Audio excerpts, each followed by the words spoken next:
மது பிரசாத். இவர் கொஞ்சம் இந்த காதல் ஃபீலிங்கில் இருக்கிறாரு. இவர் ஈரோடு மாவட்டம் அந்தியூர் பகுதியை சேர்ந்தவர். அவருக்கு வேண்டிய ஒரு ஆறுதலான பாட்டு அவருக்கு பாடிடலாம். பாட சொன்னவர் அவரது நண்பர் இனியன். பாடிடலாங்களா ஒரு பாட்டு? பொம்பளைக காதலத்தான் நம்பி விடாதே, நம்பி விடாதே, நம்பியதால் நொந்து மனம் வெம்பி விடாதே, வெம்பி விடாதே.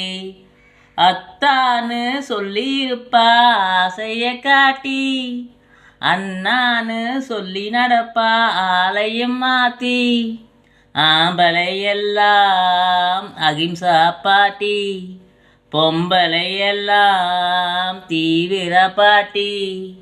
பொம்பளைக காதலத்தான் நம்பி விடாதே, நம்பி விடாதே, நம்பியதால்